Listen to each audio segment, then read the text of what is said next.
Here's more wrestling news for February 27th, 2023, and we're starting off today with Roman Reigns, who has been unstoppable in WWE since his return to TV in 2020, and his work in the ring has only been matched by his character change. Gone are the days of the big dog, who would be fed hokey, suffering succotash lines by Vince McMahon, now replaced by the cool and collected tribal chief, who has won over even Roman's biggest critics.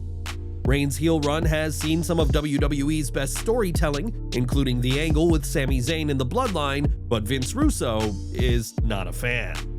Speaking to WrestleBinge this week, Russo discussed the recent Wrestling Observer Newsletter Awards, which declared MJF the best on interviews and the most charismatic, and said it was the right call.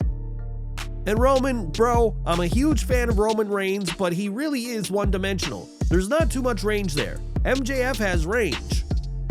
Both MJF and Reigns have significant title matches coming up, with the Devil set to defend his AEW World Championship in an Iron Man match against Bryan Danielson this week, while Reigns has Cody Rhodes and WrestleMania 39 to look forward to. Who do you think is more deserving to be the most charismatic and best on interviews? Do you agree with Russo, or do you acknowledge the head of the table? Share your views in the comments. This week will mark 6 months since fans last saw CM Punk on AEW programming, as the former world champion's fate with the promotion remains very uncertain. It was after his comments on the All Out post-show and the backstage fight that Punk was branded a cancer by Chris Jericho, and Seth Rollins used the same term to describe Punk just last month. Punk clearly feels differently, as on Instagram, he included a photoshopped image from a Marvel comic book which features Danhausen stealing lemonade from a child. It's Punk's caption that has people talking though, as the Chicago-made star said that Danhausen was cancerous for not paying 10 cents for lemonade and should be blackballed from wrestling. Punk may feel that the claim that he is cancerous over what happened to be ridiculous, but many feel it is apt, and some top stars have said that they'll refuse to work with Punk if he is brought back. Whether CM Punk ever wrestles in AEW again, that's a decision that only he and Tony Khan will be able to make together, but the former world champion clearly feels the response to what happened last month has been greatly exaggerated. Like CM Punk, Danhausen also likes to have fun on social media and recently referenced the suspended wrestler in a post of his own. On Twitter, Danhausen shared a photo of Punk during his WWE days, which features the Chicago-made wrestler wearing what looks to be a cheap plastic vampire mask. Given the black and white ghoulish look, Danhausen was quick to claim that Punk was impersonating him and demanded a staggering $740,000 for the impersonation.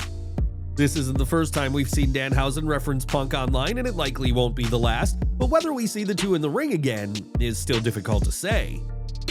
Ring of Honor news now, as the company have had their first TV tapings in quite some time, and Tony Khan wanted to put his best foot forward in Orlando. The taping was the first of its kind following Khan's purchase of the company last March, and it featured one of the biggest wrestlers outside the company. According to source Jacob Cohen, who attended the taping, New Japan's Zack Sabre Jr. appeared for a match with Blake Christian and put his NJPW World Television title on the line. Sabre's appearance was certainly a surprise, as he had not been mentioned for the taping, and Cohen added that the taping had more excitement than an AEW Dark taping. This week will mark 1 year since Tony Khan announced his purchase of Ring of Honor, and while the show has taken longer than expected to get off the ground, bringing in prominent names like Zack Sabre Jr. will certainly help ROH's new era. Universal Studios hosted 2 days of tapings of ROH content, but also saw AEW Dark being taped in the location, which has resulted in the Dark Zone receiving a makeover. The new look for Dark features a darker gold aesthetic, and the new atmosphere has been well received by fans of AEW. Change is inevitable in wrestling, and AEW is not immune from those changes, and with this new AEW Dark set, we'll have to see what other changes are in store.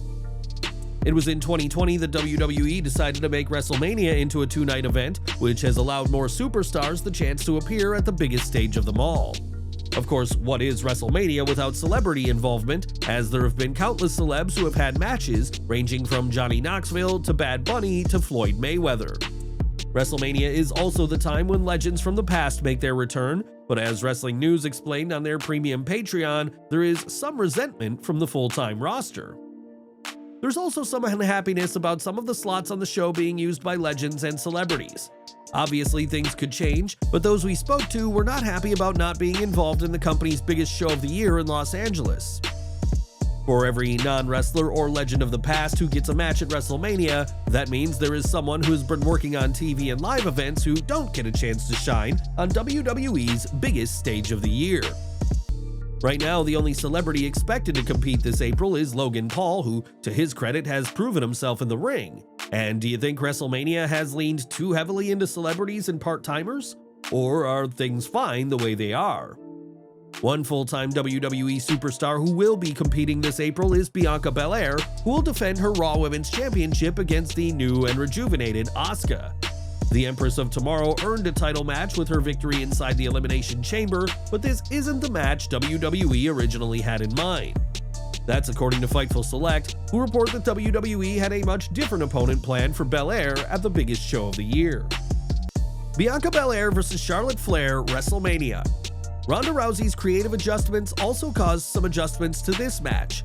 As of November, Charlotte was actually slated to return to the WWE Raw brand before Rousey took January off and she picked up the title. While many speculated Rhea Ripley versus Bianca Belair as a WrestleMania match, we haven't seen any plans that indicate that was suggested. The Belair-Flair match would have been significant, as the Queen is the only member of WWE's Four Horsewomen that the EST is yet to defeat. Asuka, on the other hand, has defeated all four horsewomen of WWE and is looking to get her first WrestleMania victory this April at the expense of Bianca Belair. Away from the ring, Logan Paul has built himself into a dominant media brand, complete with his own sports drink, Prime. The drink, which Paul co-owns with fellow YouTuber KSI, has proven to be a hit with fans of both performers, but it appears that the WWE superstar may not be in charge anymore. Prior to last night's fight between Logan's brother Jake Paul and Tyson Fury's brother Tommy, Paul tweeted that he'd bet his equity in Prime on his brother's victory. That victory never came, as Tommy Fury won by split decision, and in a follow-up tweet, Logan asked who wants his equity in the business. Logan wasn't the only one who backed the wrong horse for the fight, as Canadian rapper Drake reportedly bet $40,000 on Jake Paul's victory, which never transpired. Although it is unlikely that Logan is serious about giving up his equity in the business, it'll be interesting if he actually goes through with it. But the Maverick should be spending his time focusing on his upcoming match with Seth Rollins. We've got news regarding the Bloodline now, as with Sami Zayn and Jey Uso leaving the group, the faction isn't as big as it was just a few months ago. Thankfully for Roman Reigns, the NYE family is vast, and now a member of the family wants in as part of the Bloodline. Since her debut on WWE's main roster in 2010, Tamina has been a regular on TV, though has rarely had the chance to shine, with one reign as Women's Tag Team Champion to her name, and 9 brief 24/7 title reigns. Speaking to TMZ Sports this month, the daughter of Jimmy Snuka spoke about the Bloodline and made it clear that she wants in. I feel like everybody wants to be a part of the Bloodline, so I'd be stupid if I was like, no, I don't want to be Blood. Yeah, I want to be part of the Bloodline. It's like, yeah, of course, everybody says, but again, you don't ever know. You know how it is. WWE will hit you with a surprise from the side of the face. You don't even know where that's coming from. I'm proud of that Bloodline, and then you go and see everything like with Solo Sikoa. This boy is doing his own thing. They're all thriving, bro, in that way, because they are finding each of who they are. Each person is thriving in that way. They each have something to prove. That's what's funny about it. With this Bloodline, you had Sami Zayn come in. That's a whole other thing. You got Sami Uso in there, so you had a whole thing. It's a family bond. But man, the battles, it's that what's gonna come next? What's gonna come next with this Bloodline? You never know, because they're gonna hit you with something new every time. In the past, Paul Heyman has teased in interviews that perhaps Naomi could one day join the Bloodline, though her future with WWE remains in jeopardy, and if the group ever wants some Women's Championship gold, then Tamina is ready to answer the call.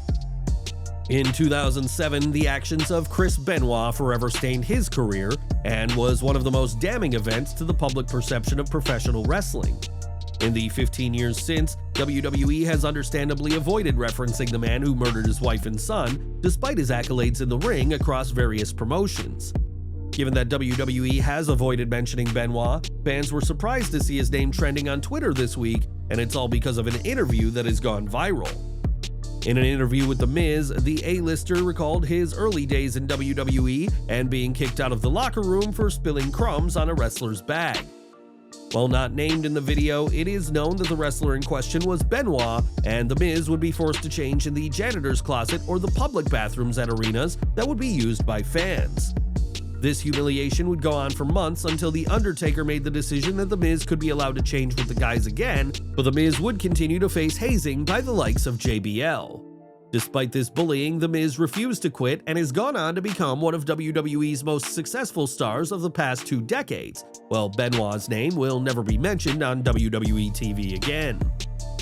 And we're ending today with Steph De Lander, who in early 2021 joined WWE under the name of Persia Pirotta, but her time with the promotion would end in April the next year. Now De Lander has made her way to AEW, as she competed against Marina Shafir during the recent AEW Dark tapings, and despite coming up short, perhaps we'll see the former NXT superstar in AEW again.